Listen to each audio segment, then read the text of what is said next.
दक्षिणिया सतगुरु जी को प्रणाम।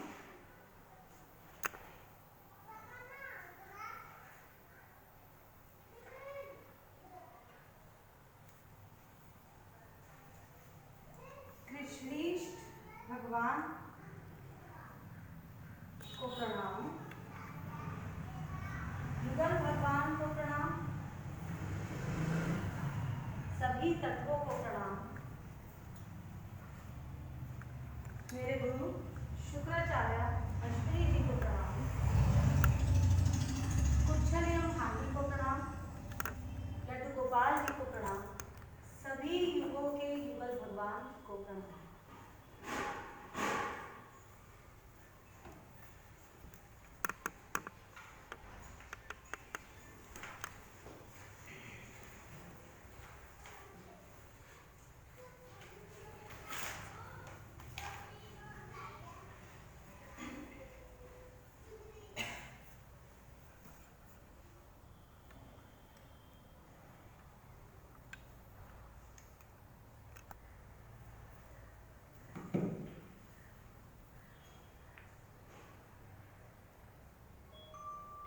प्रणाम है सभी दर्शकों को, कृष्णीष्ट भगवान के, कृष्णाष्ट भगवान के भक्तों को।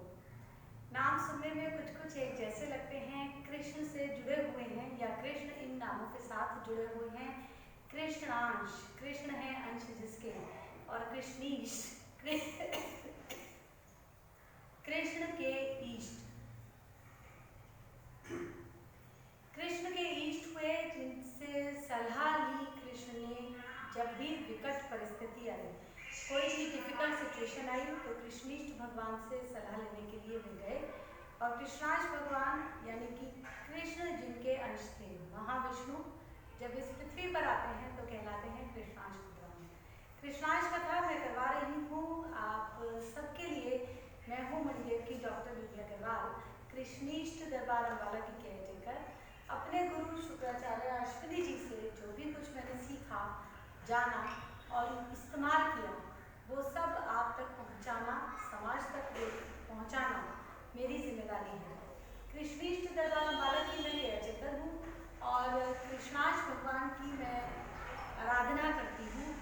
और साथ ही साथ शुक्राचार्य अश्विनी जी से मैं शिष्या होकर वो सब प्राप्त करती हूँ जो भी मुझे आवश्यकता होती है। अपनी योग्यता बढ़ाने के लिए जो भी प्रोसीजर्स फॉलो करने हैं वो ज़रूरी हैं।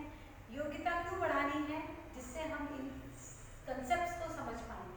क्यों हमें भगवान की आवश्यकता है, क्यों पूजा करनी होती है, क्यों नहीं हमें जो काम हमें कहा जाता है कि नहीं करना, जैसे कहते हैं कि झूठ नहीं बोलना चाहिए, लालच बुरी बला है, तो इससे क्या नुकसान है, ये सब समझने के लिए योग्यता चाहिए। योग्यता बढ़ाने के लिए हमें गुरु चाहिए, क्योंकि गुरु बताते हैं कि कैसी योग्यता बढ़ेगी मेरी।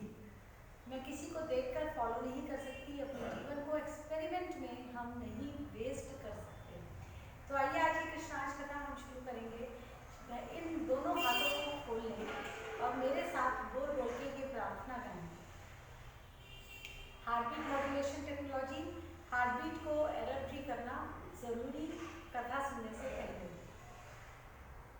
इतनी शक्ति हमें देना माता, मन पे विश्वास कमजोर होना।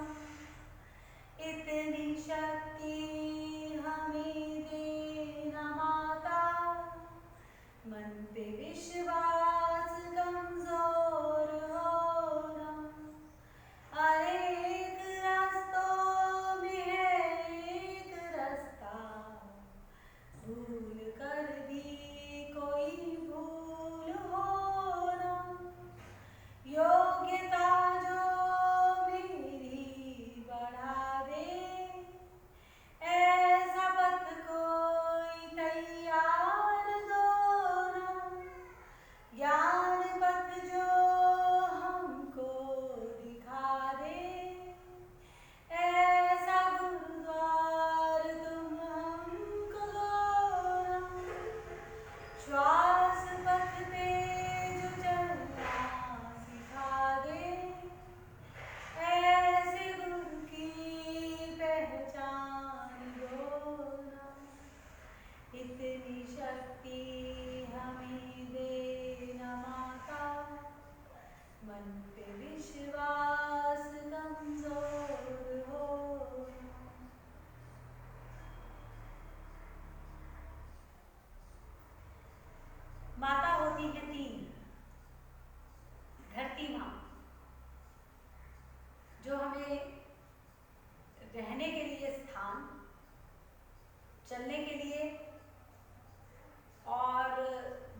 देने वाली माँ, जिसके गर्भ में हम रहे, जिससे हमने संस्कार लिए, जिससे हमने समझा इस दुनिया को, इस जीवन को, जन्म देने वाली माँ।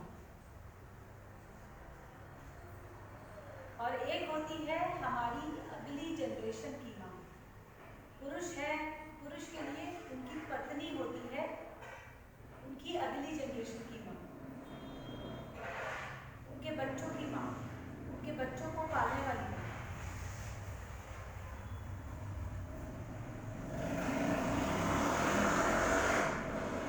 पुरुष स्वयं संतान नहीं पैदा करना चाहते थे, इसीलिए स्त्री को क्रिएट किया ब्रह्मा जी ने। पुरुष ने मना कर दिया कि मैं संतान उत्पत्ति के झंझट में नहीं पड़ना चाहता, मुझे इसकी क्या आवश्यकता। और तब स्त्री को बनाया गया, इस तरीके से डिजाइन किया गया कि पूरी प्रकृति स्त्री में रिफ्लेक्ट हो, कन्या में दिखाई पड़े। जो भी कुछ प्रकृति में था वो कन्या में दिखाई पड़ता था। इसीलिए वो एक बहुत ही खूबसूरत, बहुत ही वेल सिंक्रोनाइज्ड क्रिएचर बनी, और जिसका अट्रैक्टिव रूप, जो उसका अट्रैक्शन था, वो दिखाया विष्णु जी ने मोहिनी रूप में आकर। विष्णु जी जो कि इस सृष्टि के पालन करता होते हैं, इस हमारे गैलेक्सी के पालन करता होते हैं। हर गैलेक्सी के लिए अलग विष्णु होते हैं। एक गैलेक्सी का ये सारा सिस्टम होता है, जैसे इंद्र हैं, विष्णु हैं, शंकर हैं, एक गैलेक्सी के लिए वो होते हैं। दूसरी गैलेक्सी के बारे में हम नहीं जान सकते। ब्रह्मांड शब्द जब हम बोलते हैं तो हम सारी गैलेक्सीज के बारे में बोल रहे हैं। लेकिन जब मैं कह रही हूँ मेरी पृथ्वी, सूरज, चंद्रमा या और ग्रह, नक्षत्र, तो मैं अपनी गैलेक्सी के बारे में बात कर रही हूँ, जिनके बारे में हम जान सकते हैं, समझ सकते हैं, देख सकते हैं किसी टेक्नोलॉजी के द्वारा।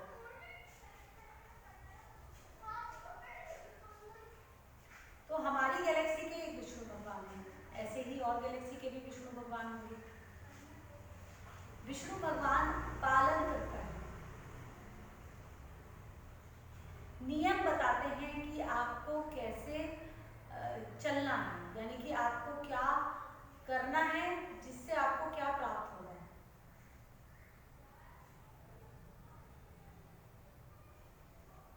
और वेदों के माध्यम से विष्णु ये बताते हैं कि आप क्या करेंगे तो आपको क्या प्राप्त होगा, किस कर्म का क्या कर्मफल निर्धारित है।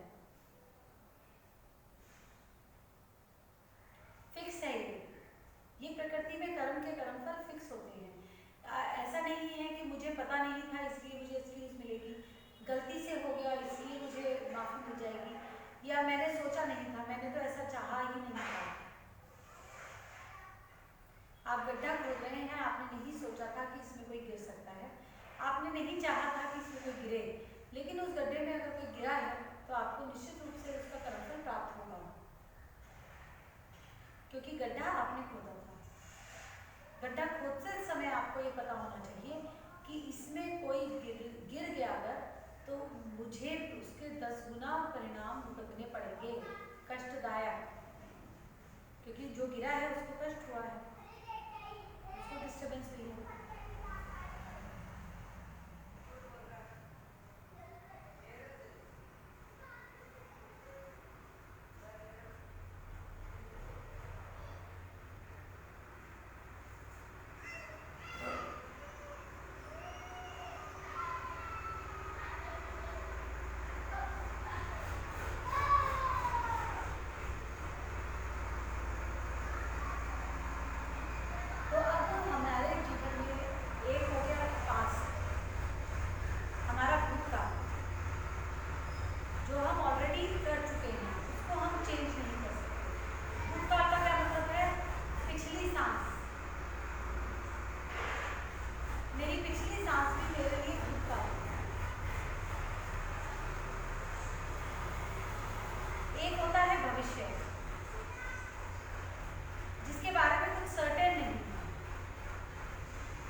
भविष्य के बारे अंदाज़ा लगाया जा सकता है, लेकिन फिर भी एक इनडेफिनिट सिचुएशन बनी रहती है।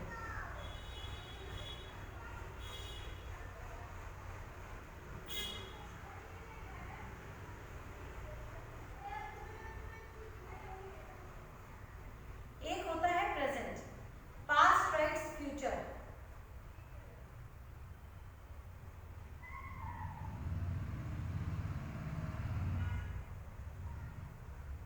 जो मैंने पहले किया था उसने मेरे भविष्य का निर्माण कर दिया है, और वर्तमान में मैं भुगतती हूँ या एंजॉय करती हूँ।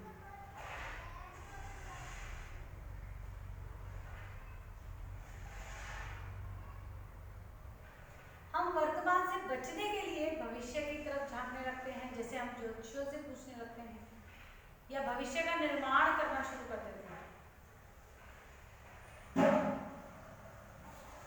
कि हम आज खूब पढ़ाई करेंगे, हम खूब मेहनत करेंगे, हम डिग्री लेंगे, हमें जॉब मिलेगी,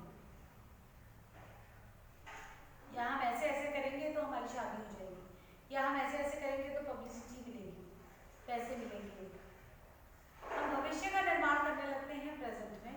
और आमतौर पे जितने भी मोटिवेशनल स्पीकर्स या आज के जो मॉडर्न एज के जो सो कॉल्ड टीचर्स या गुरुज हैं, ज़्यादातर इसी बात पे कॉन्सेंट्रेट करते हैं कि आप आज क्या कर रहे हैं उससे आपके भविष्य पर डिपेंड करेगा, जबकि आपका भविष्य तो आपके पास्ट में लिखा जा चुका है।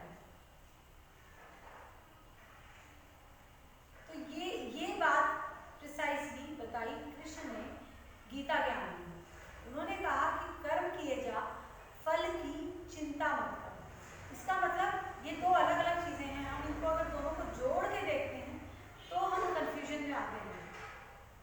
अगर मैं कहूँ कि कर्म करो और उसका क्या फल मिलेगा इसकी चिंता या इच्छा मत करो, तो ये कंफ्यूजन का एक्सट्रीम हो गया, क्योंकि बिना सोचे समझे करे जाओ, तुम गड्ढा खोदे जाओ क्योंकि तुम्हारी जॉब है, तुमको किसी ने कहा है, तुम्हारे बॉस ने कि गड्ढा खोदो, तुमने गड्ढा खोद दिया बिना सोचे समझे कि इसका क्या रिजल्ट होगा, क्योंकि फल की तो चिंता ही नहीं करनी, फल की तो इच्छा ही नहीं करनी। ये दो अपने आप में इंडिपेंडेंट स्टेटमेंट्स हैं, ये अपने आप में कंजक्शन के स्टेटमेंट्स नहीं है कि एक ही बात को समझाने के लिए दो टुकड़ों में बताया गया। जी नहीं, ये पूरे जीवन के लिए दो नियम बताए गए, दो हैं ये नियम। कर्म किए जा, बस ये यहीं तक है।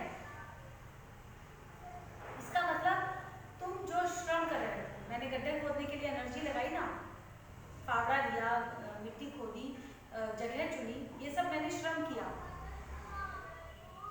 लेकिन उस श्रम के पीछे एक कर्म होता है। एनर्जी जब भी आती है तो पहले एक निर्णय होता है, उसके बाद एनर्जी आती है, ऊर्जा। मैंने सामने से देखा एक बड़ा जानवर आ रहा है, विशाल का कोई खतरनाक सा जानवर आ रहा है, बुद्धि ने सिग्नल दिया खतरा, ऊर्जा जनरेट हुई बहुत सारी और मैं तेजी से भागी। जब तक निर्णय नहीं होगा तब तक ऊर्जा नहीं आएगी। ऊर्जा आई है इसका मतलब निर्णय लिया गया था। निर्णय क्यों लिया था आपको अगर ये नहीं पता है तो यही एक्चुअली आपका कर्म है कि आपने किस दिशा में निर्णय लिया।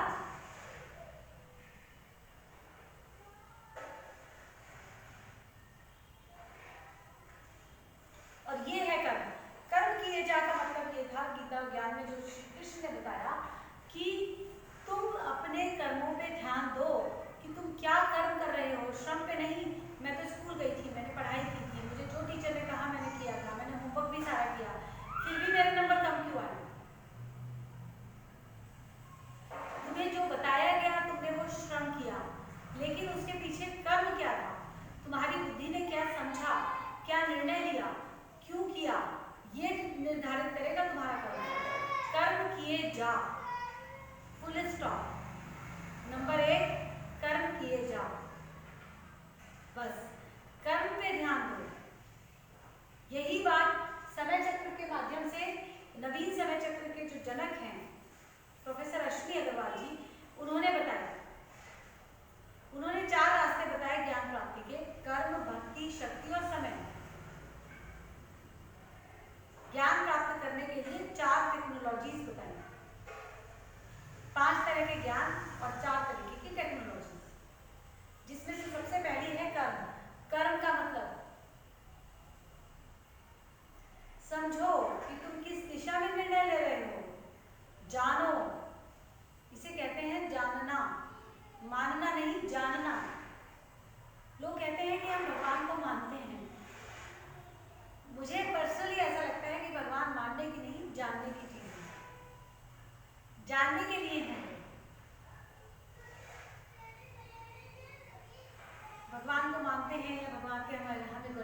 बगैर सेंसेस के आपकी जो इंद्रियां हैं, 5 इंद्रियां जो ये फिजिकल बॉडी की हैं, 5 सेंसेस, आप यूकेजी फर्स्ट क्लास की किताब में पढ़ सकते हैं कि 5 सेंसेस क्या हैं और क्या काम करते हैं।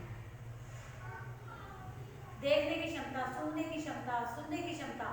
और हमने धीरे धीरे क्या समझा, पहली क्लास में हमने पढ़ा कि हमें 5 सेंसेस मिलती हैं। तीसरी क्लास में हमने पढ़ा गांधी जी के 3 बंदर, बुरा ना देखो, बुरा ना बोलो, बुरा ना सुनो। क्या है ये? कंफ्यूजन। कंफ्यूजन क्यों? क्योंकि हमने खुद ही अपनी 3 सेंसेस बंद कर ली। पहली क्लास में हमने पढ़ा था कि 3 सेंस मिलती हैं, तीसरी क्लास में हमने समझ लिया कि 3 सेंसेस तो बंद कर लो, 2 सेंस भी किसी काम की नहीं फिर।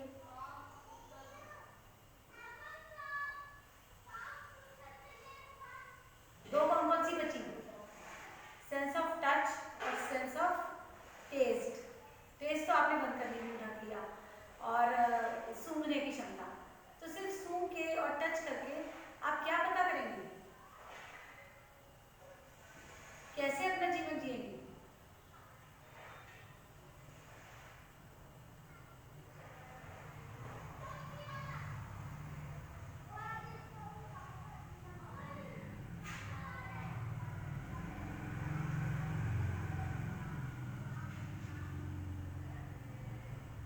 कॉन्ट्राडिक्शन में जीवन इसीलिए जाता है, कॉन्ट्राडिक्शन की वजह से पूरा लाइफ स्पैन डिस्टर्ब इसीलिए हो जाता है क्योंकि अपने सेंसेस को बंद कर लिया जाता है। प्रार्थना करो, आंखें बंद करो। तुम्हारे पास से ट्रक भी गुजर जाए तुम्हें सुनाई ना पड़े।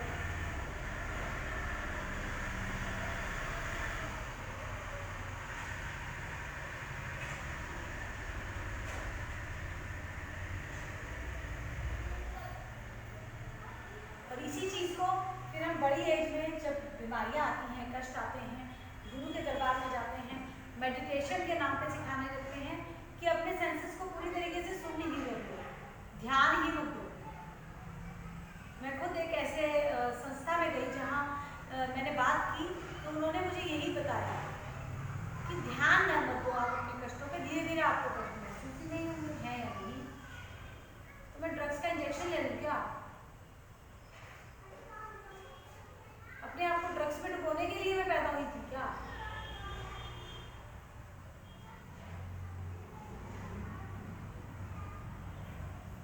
ध्यान मत दो का क्या मतलब है?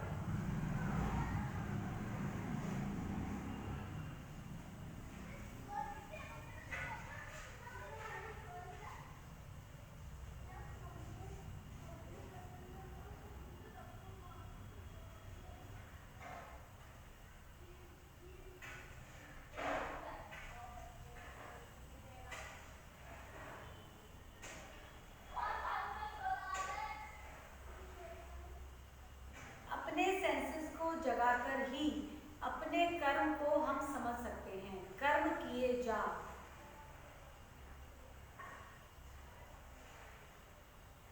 दूसरा क्या बताया श्री कृष्ण ने? उससे पहले इस पोयम को गा लेते हैं क्योंकि जब सेंसेस की बात आ गई तो पोयम गाना जरूरी है।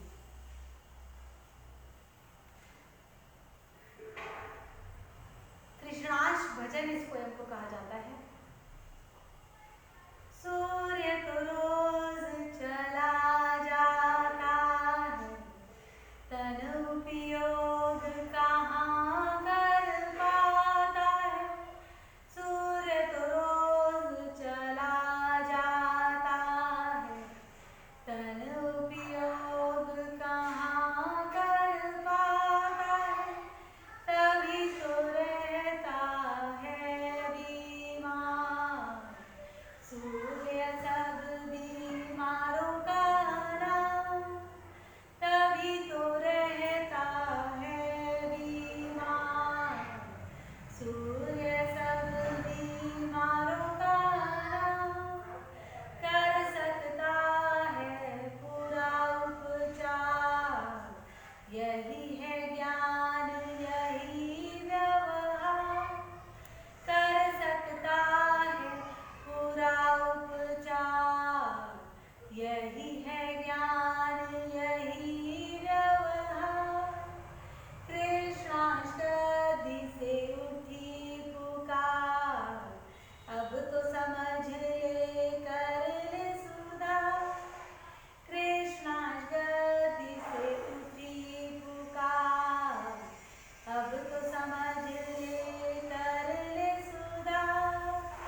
कहलाया, जिसको ये सूझा, मोरा तन दर्पण बन जाए, मोरा तन दर्पण बन जाए।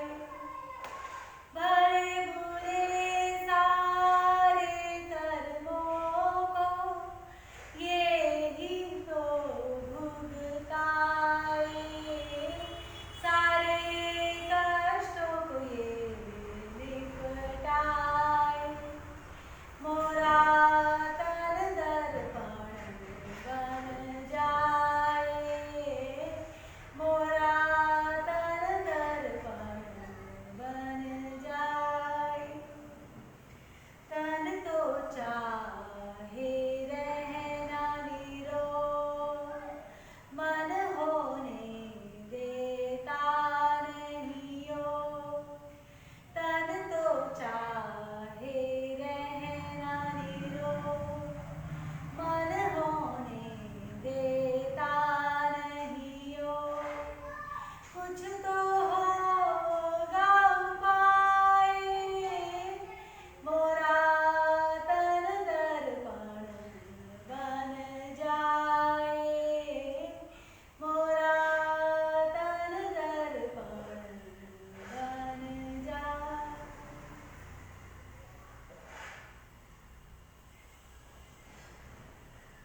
ये दो अलग अलग छोटे छोटे पोएम्स हैं, लेकिन हम इनको इकट्ठा गाते हैं क्योंकि ये दोनों पोएम्स मिला के ही एक कंप्लीट ज्ञानिता बनती है।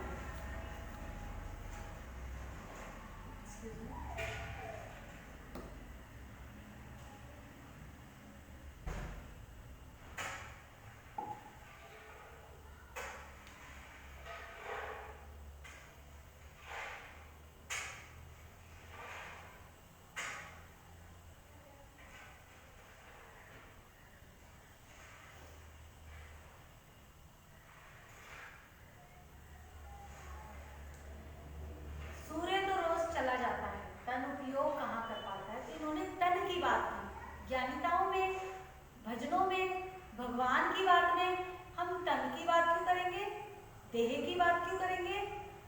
क्या हम इनसे ऊपर नहीं उठ पाएंगे? मनुष्य योनि योग योनि बताई गई है।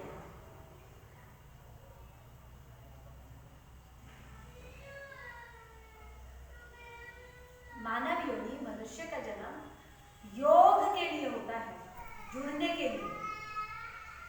तो सबसे पहले आपको ये पहचानना होता है कि आपको किससे जुड़ना है। पुरुष को अपने गुरु से जुड़ना है, अपने कृष्णार्थ से जुड़ना है, स्त्री को अपने गुरु से जुड़ना है। योग की शिक्षा हमें पार्वती जी के जीवन से मिलती है फीमेल के लिए, और शंकर जी के जीवन से मिलती है पुरुष के लिए। फीमेल फीमेल से ही सीखेगी। पार्वती जी ने क्या किया, उन्होंने पहचाना कि मुझे किससे जुड़ना है। मानसिक रूप से भी जुड़ गई, लेकिन अब फिजिकली भी जुड़ना है, विवाह करना है, पति रूप में प्राप्त करना है शंकर जी को, तो अपनी योग्यता बढ़ाई।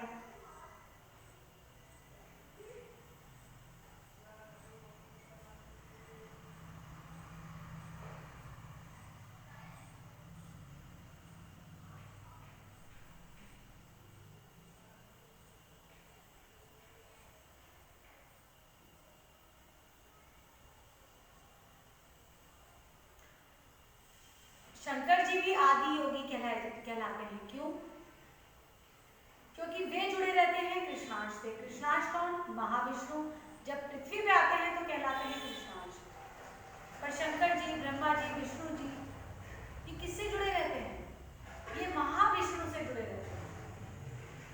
महाविष्णु चलाते हैं एक्चुअली सृष्टि को। महाविष्णु जब पृथ्वी पे आते हैं, मैं फिर से रिपीट करती हूँ, तो कहलाते हैं कृष्णांश भगवान। जब पृथ्वी पर आते हैं, अदरवाइज वे महाविष्णु कहलाते हैं।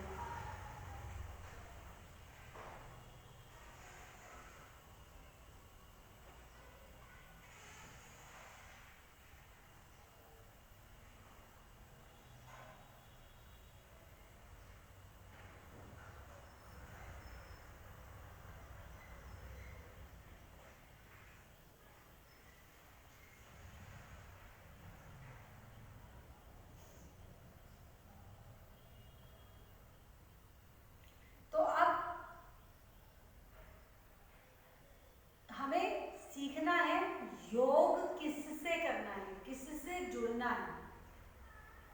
कर्म क्या है? ये पहचानना कि मुझे किससे जुड़ना है, फिर ये समझना कि मुझे कैसे जुड़ना है। तपस्या करनी है तो तपस्या का रास्ता कौन सा है? क्या करके तपस्या करनी है? बैठ जाओ बस आंखें बंद करके तपस्या हो जाएगी क्या? पार्वती जी ने तपस्या की, हम ये कहते हैं। क्या किया उन्होंने? और जो उन्होंने किया क्या वही मुझे करना है? आइडेंटिफाई करना, पहचानना, उसके लिए गुरु चाहिए रास्ता बताने के लिए। खुद भी समझ सकते हैं, 100 गुरु भी बन सकते हैं। अब वो अपनी अपनी योग्यता है, कौन क्या लेकर आया है या आई है, आपकी कितनी कमाई है, कितनी योग्यता है, ये अपने ऊपर। तो पहले आइडेंटिफाई करना कि मुझे किससे योग करना है, फिर योग कैसे करना है ये समझना। उसके बाद लगातार योग में रहने के लिए, जुड़े रहने के लिए एफर्ट करते रहना, मेहनत करते रहना।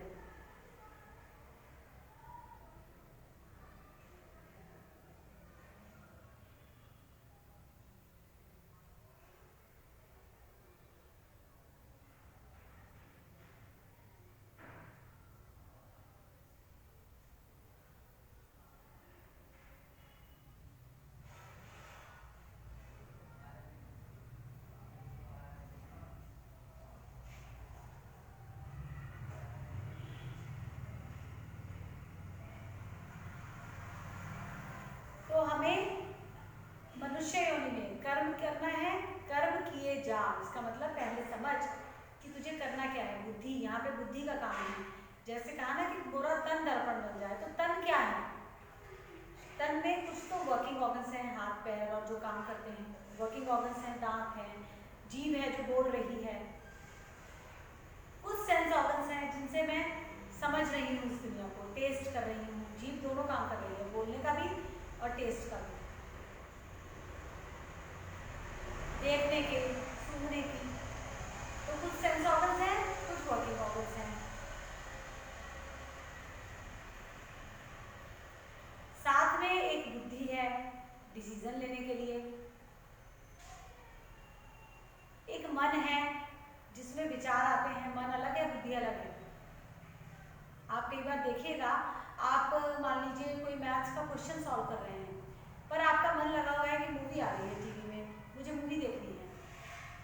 हो सकता है आप सवाल ठीक कर लें, कैसे किया आपने? बुद्धि आपकी सवाल में लगी हुई थी, मैथ्स में, और मन आपका टीवी में लगा हुआ था। ये दो अलग अलग कॉम्पोनेंट्स हैं।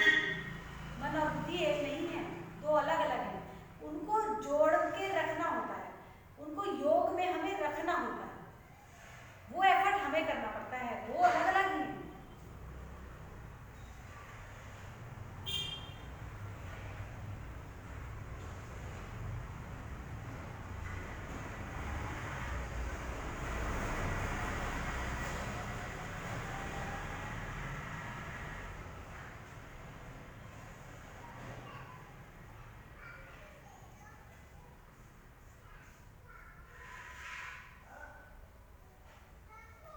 तो अब मन और बुद्धि है। मन में विचार आ रहे हैं। विचार कैसे आ रहे हैं? मैंने पहले कभी कमाए थे, जैसे कमाए थे वैसे विचार आते हैं। किसी किसी के मन में विचार आते हैं, मार दें, पीट दें, कत्ल कर दें, खून खराबा फैलाएं। किसी किसी के मन में विचार आते हैं, दूसरों की सेवा करें, जानवरों को ही खाना खिला दें। अपने अपने विचार हैं, इनको बदला नहीं जा सकता। क्यों? क्योंकि पीछे की कमाई अलग है। तो मन तो एक कंपोनेंट हो गया जो विचार दिए जाता है। टाइम से जब मौका आता है, मुहूर्त आता है, तब विचार आ जाता है। मन तो हो गया। अब बुद्धि है जो सारा काम कर रही है, वो फिल्टर करती है, वो समझती है ये करना है या ये नहीं करना है, कैसे करना है, क्यों करना है। तो कर्म किए जा, यानी कि बुद्धि कर रही है कर्म। डिसीजन तो सारी बुद्धि ले रही है। कर्म किए जा, फुल स्टॉप। दूसरा, फल की चिंता मत कर या फल की इच्छा मत कर। कर्म करेंगे तो कर्म फल आएगा ही। तुम्हें ये समझना है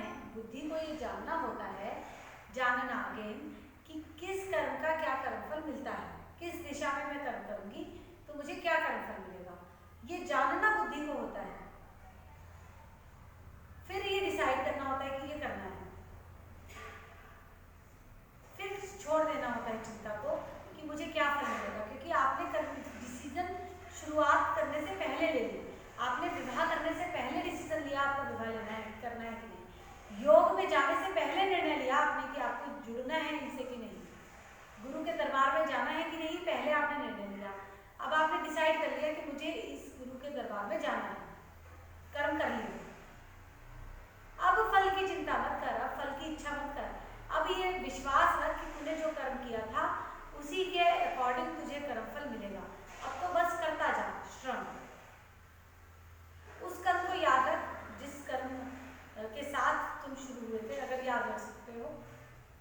श्रम करो, कर्म करो जा, फल की चिंता मत कर, फल की इच्छा मत कर।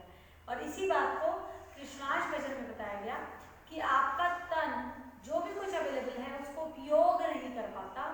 क्यों? क्योंकि तन की पूजा नहीं करते। पूजा का मतलब इसको बैलेंस में नहीं रखते, सिंक्रोनाइजेशन में नहीं रखते।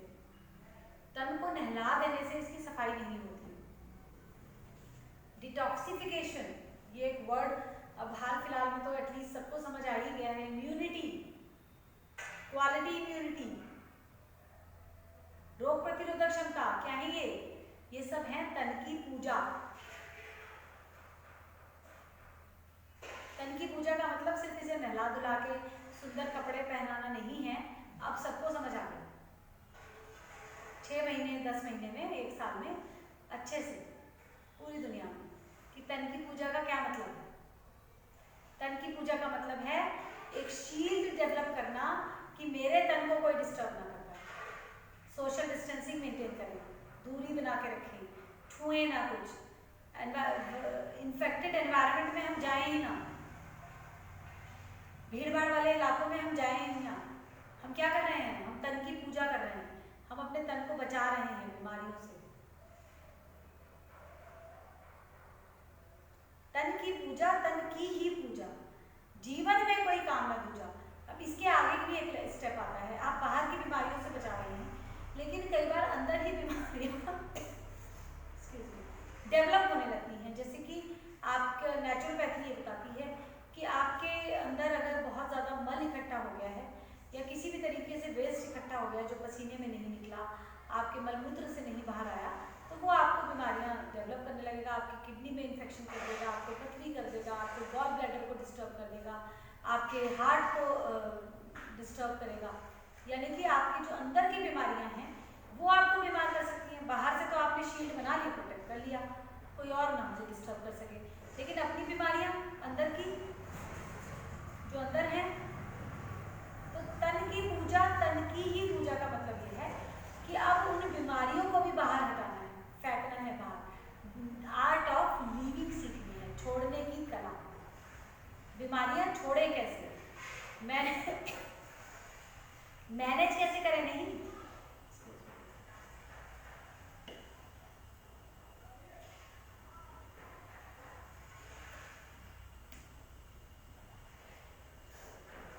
मैनेज कैसे करें, नहीं छोड़नी कैसे है बीमारी। डायबिटीज हो गई तो पूरी तरीके से छूटना है डायबिटीज से।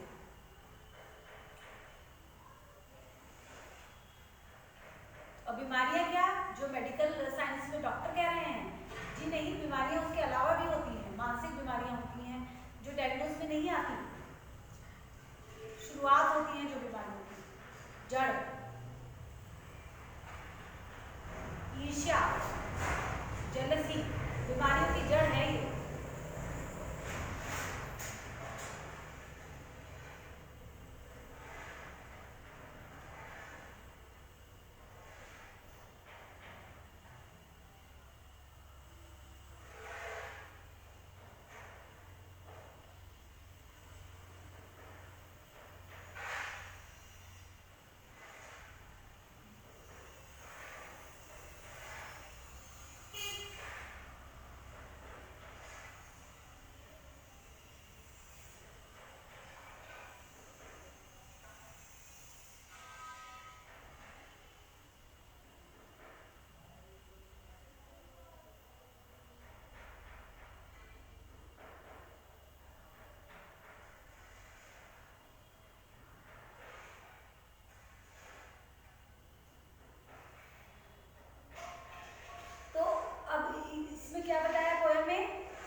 बीमारियों की जड़ तो। अब इसका क्या करें, इसे क्या कौन से साबुन से धोएं? यहाँ पे मन का काम शुरू हो जाता है कि मन नहीं होने देता योग। तन तो चाहता है निरोगी रहना, लेकिन मन नहीं योग होने देता। इधर उधर सोचता है, उल्टा सीधा सोचता है, इधर उधर भटकाता है और मेरे शरीर को बीमार रखता है। और मन में तो विचार हैं जो मैंने पहले से स्टोर कर रखे हैं, या आई कांट चेंज देम। तो हम बुद्धि को यहाँ पे दिशा दिखाना हमारे लिए ज़रूरी हो जाता है कि मन जो कह रहा है क्या वो करना ठीक है। तो बुद्धि के लिए ही ये सारी एक्टिविटीज़ बनी है, जैसे कि पूजा हो गया, योग एंड योगा के प्रोसीजर्स हैं, या आप कीर्तन करते हैं, ये सब इसलिए हैं कि बुद्धि को, या पुस्तकें पढ़ते हैं, ज्ञान प्राप्त करने की कोशिश करते हैं, ये सब बुद्धि को सही दिशा दिखाने के लिए हैं सारी एक्टिविटीज। कि बुद्धि ये समझ जाए कि ये करना है या ये नहीं करना है, ये करने से ये मिलेगा, ये करने से ये नहीं मिलेगा। बुद्धि खुद समझेगी। अब मैं सारी कृष्णाष्टमी कथा मैंने कराई, लेकिन मैंने एक बार भी नहीं बताया कि आपको क्या करने से क्या फल मिलेगा, क्योंकि ये आपको खुद समझना है। योग्यता कैसे बढ़ानी है ये मैं बता सकती हूँ, ये मेरे गुरु शुक्राचार्य अश्विनी जी सिखाते हैं, ये मैं आपको प्रैक्टिस करवा सकती हूँ। योग्यता कैसे बढ़ानी है समझने की, समझने का काम अपना अपना। तो सीधे बैठ जाएं, श्वास की प्रैक्टिस करते हैं।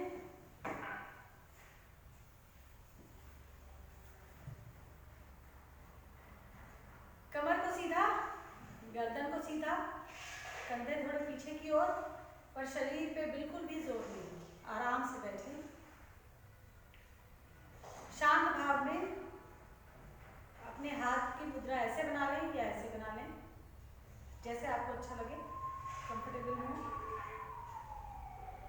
दो तरीके से हम सांस की प्रैक्टिस करते हैं, एक हाथ के मूवमेंट के साथ, यानी कि हाथ के साथ हम सांस को चलाते हैं, हाथ धीरे धीरे ऊपर उठाते हैं, सांस भरते हैं, हाथ धीरे धीरे नीचे छोड़ते हैं, सांस छोड़ते हैं। दूसरा तरीका है कि हम हाथ को नहीं हिलाते, सिर्फ सांस लेते हैं। शुरुआत के लिए जो लोग प्रैक्टिस शुरू कर रहे हैं उन लोगों के लिए हम यही सलाह देते हैं कि वो हाथ उठा के ही प्रैक्टिस करें। हालांकि ये पर्सनल चॉइस होती है, बिल्कुल पर्सनल चॉइस है।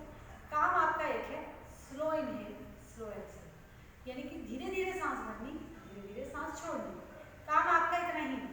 अब आप इस काम को कैसे कर पा रहे हैं, कितना कर पा रहे हैं, क्यों नहीं कर पा रहे हैं, ये सब समझना आपका पर्सनल प्रॉब्लम है। तो शुरुआत करते हैं। हाथ के साथ मैं सांस को ऊपर की ओर लेके जाऊंगी, हाथ के साथ मैं सांस को नीचे की ओर लेके आऊंगी।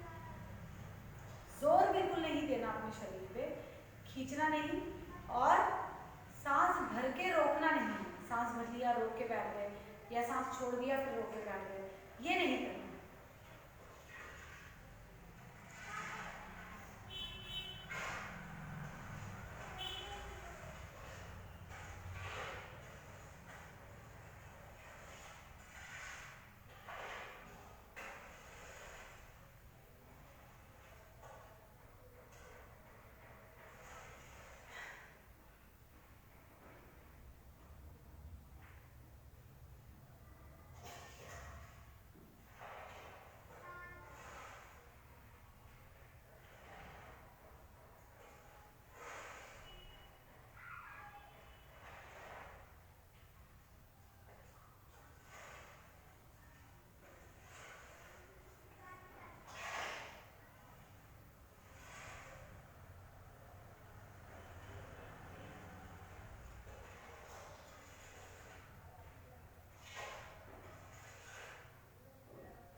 के नाम से भी जाने जाते हैं, इन्होंने भी कल अश्विनी कुच्छल नाम से एक YouTube चैनल है, उस पर वीडियो डाला है श्वासपैथी के डेमो का।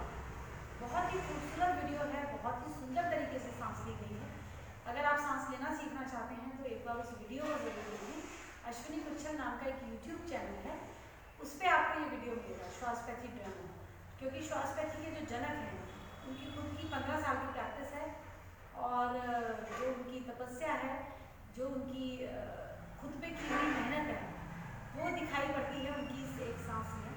बहुत ही खूबसूरत सांस उसमें लेकर उन्होंने दिखाई है, पूरी तरीके से स्मूथली इनहेल और स्मूथ एक्सहेल। आपने देखा कि मैंने अभी जब सांस ली तो मैंने पहली बार हाथ के साथ सांस को चलाया, लेकिन फिर मेरी सांस अपने आप चलने लगी, तो मैंने हाथ को रोक लिया, क्योंकि अब मेरे को हाथ उठाने की ज़रूरत नहीं है, अब मैं हाथ को रोक के सांस ले रही थी। एक बार फिर से मेरे साथ सांस की प्रैक्टिस करिए। आपको जितनी सांस आ रही है उतनी बढ़ेगी, कंपटीशन नहीं है, आपका अपना सांस है, धीरे धीरे ठीक होना शुरू होता है, एकदम से ज़बरदस्ती मत करिए।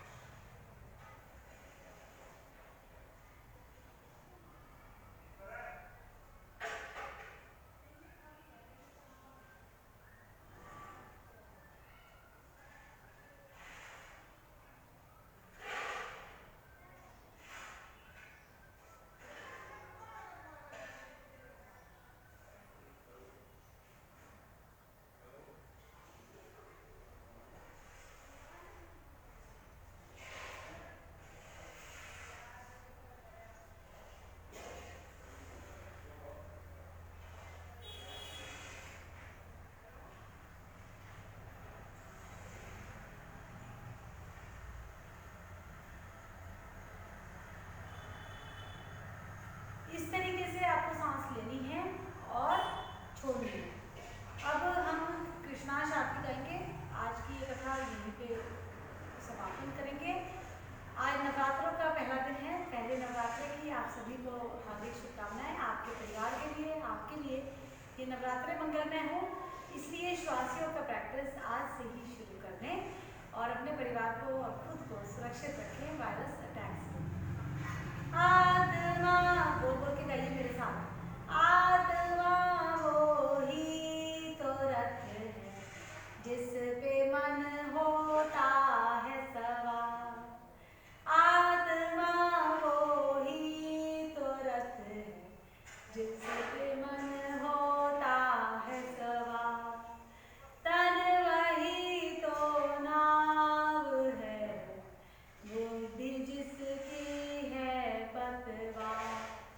तन वही तो नाव है, बुद्धि जिसकी है पतवार। मन है गठर कर्म फलों का, समय से पैदा होता विचार। मन है गठर कर्म फलों का, समय से पैदा होता विचार। बुद्धि फिर दिशा दिखाए, नाव को जैसे चाहे नचाए। बुद्धि फिर दिशा दिखाए, नाव को जैसे चाहे नचाए।